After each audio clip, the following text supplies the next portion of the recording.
We are at the center of the freaking party on Masters Week. T-Bone Steakhouse. This place is jam-packed from sunup to sundown. There are about 500 people in the parking lot, just a few feet to my right here, who are drinking. There's a live music ripping. The bar is open, the booze is flowing, and everyone is celebrating the very end of their Masters Tuesday. Cheers! Cheers! Happy Masters Week! Cheers! Woo! The Golf.com Champions Dinner.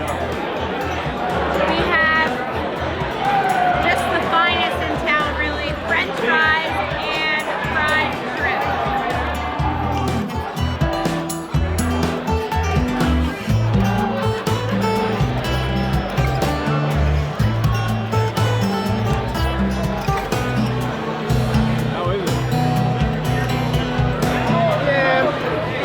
Do it. Yeah.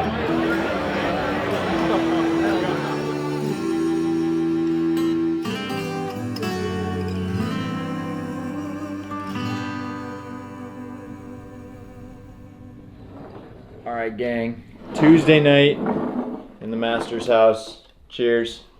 A little Sincoro on the rocks. One big rock, actually. I want to know from each of you something that you are excited to learn more about before the tournament starts. James. Champions Dinner was tonight. I am so pumped to hear from everyone who was there about the outcome of it. I think it was the best Masters Champions Dinner menu ever. I'm obviously a little biased. Chef Jose Andres was involved in the whole process of making it, but I'm just pumped to hear more about it. I think there's a good chance that we learned something about the state of relations between the PGA Tour guys and the LIV guys that we don't know, and that's just interesting. And it came out of a meal. So that's cool. That's what tapas does to people. Claire, what do you got? Par 3 contest tomorrow. Favorite day of the Masters. The Super Bowl within your Super Bowl. Yeah, the halftime show. It's just a breath of fresh air before things get really serious, but I love seeing like an army of children running down the fairway. Golfers are always very in control, and it kind of humanizes them when there's like toddlers and they just like can't control it on Augusta's grounds. So I'm very excited about that. Definitely hoping for a Frankie Fleetwood sighting. Sean, what do you got? Something a little more serious. Fred Ridley's press conference. The annual speaker of the house that is Augusta National finally gets to speak again, answer questions from the press that are often a little bit thornier than most weeks out on the PGA Tour. So what does Fred have to say? What does Augusta National have to say that has my interest? And then I'll go with something out of everybody's control, even Augusta Nationals, and that's the weather. Because right now Augusta is playing perfect. It's firm, it's fast, it's difficult. Everyone says that's just how they want it. But Thursday, day one, we've got thunderstorms in the forecast. Could throw a wrench in everybody's plans before what looks like a perfect, hot, steamy weekend. So that's where my focus is going to be. Guys, cheers. Cheers. Still late. You're still late. Oh, shoot. We can give Dylan a little edge. Oh, yeah, I guess he's sitting shotgun as well. Early bird gets the worm, guys. You want to take the tags off your shoes? I was thinking about it, but I didn't want to hold up the group. It was really. Oh, you didn't want to. You went with the low key kicks today, huh? Yeah, what do you think? They're pretty bad. But Yeah, really muted. They're pretty bad, but I'm kind of intrigued by them. So. You just. What? No. No Okay. bones this week. No bones. Who else? Make no bones about it. Justin Thomas has a new caddy. And his name is Matt Rev, as in the Reverend Minister. From Augusta, Georgia, Dylan DeChair.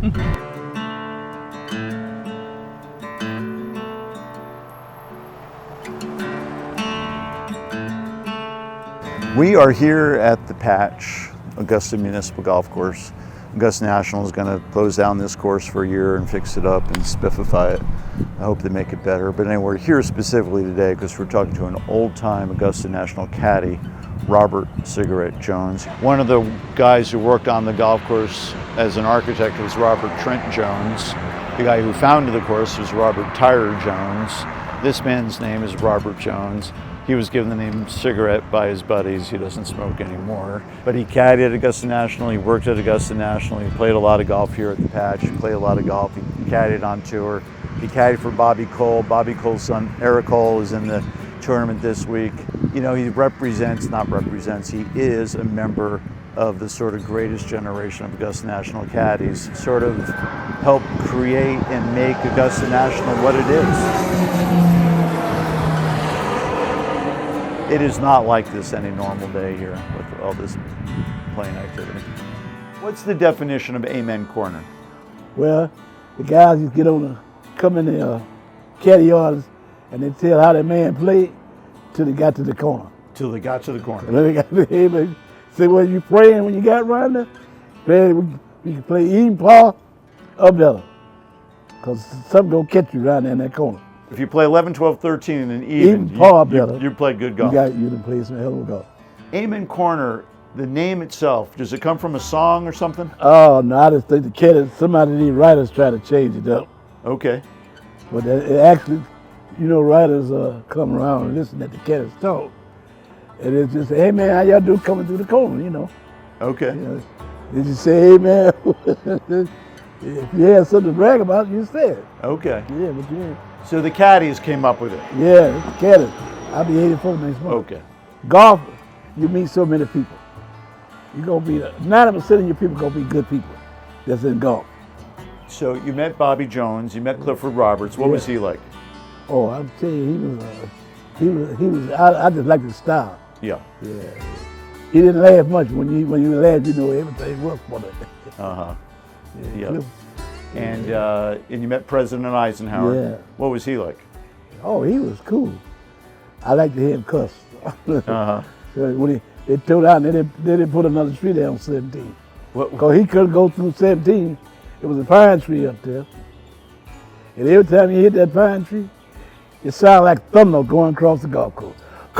He was loud. You could hear him. What would he say when he hit that? When that ball hit the tree, what would President Eisenhower say? Damn it! God damn it!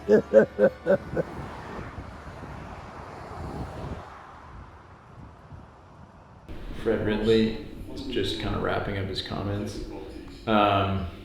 More like head-on approach than I think I would have expected. I've said in the past, and I hope we will not play the Masters at 8,000 yards. But that is likely to happen in the not too distant future under current standards.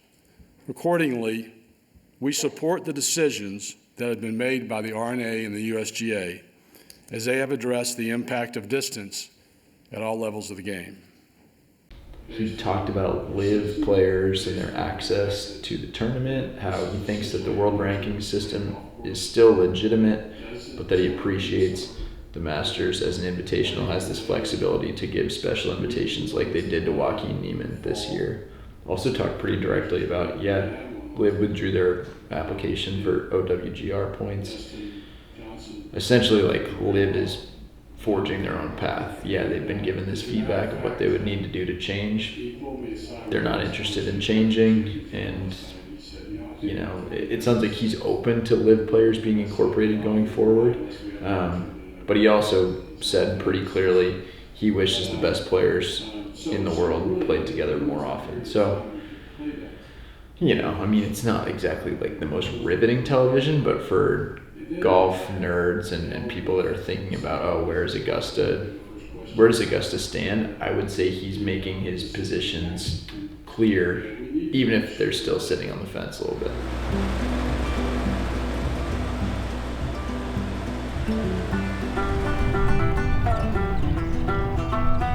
All right, Augusta institution, the Waffle House.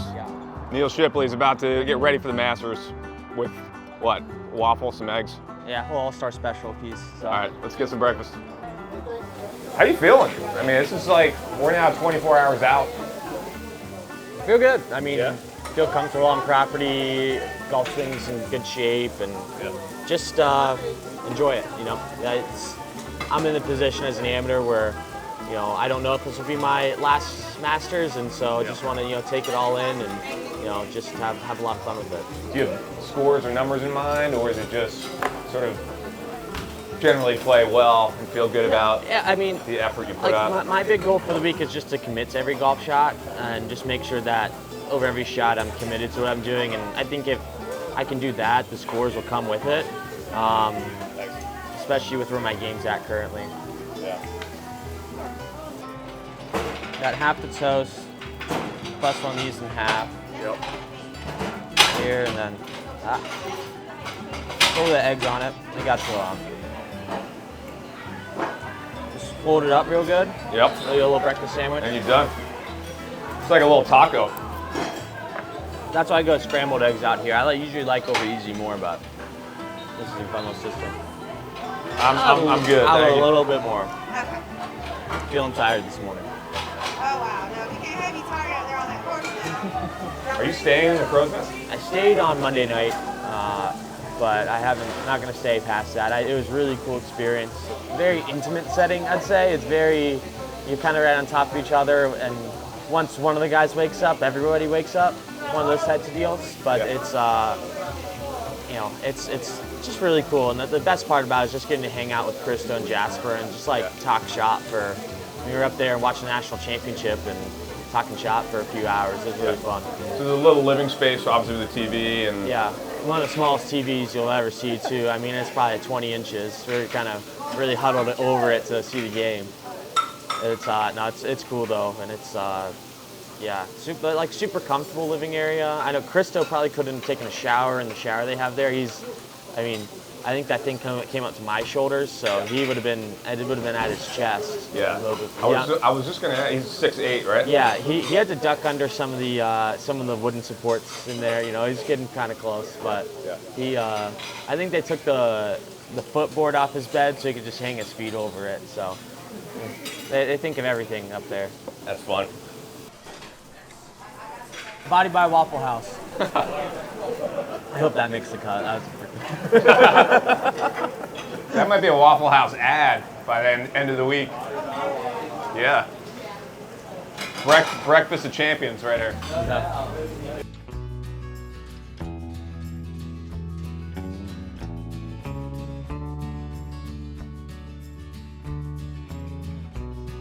Frankie Fleetwood obviously has been the heart and soul of this thing for a few years now, but he kind of has, you know, you get to that age where your personality starts to show a little bit, and he was like walking in putts, fist pumping. He would go like this and then walk in. I think he liked getting the crowd engaged a little bit. Loved watching the Homas. I loved watching John Rahm. They played last year and this year with the Finaus, so it's just, again, like an army of these people coming. It was really, really wholesome to see these guys kind of their softer side before like the biggest competition of the year.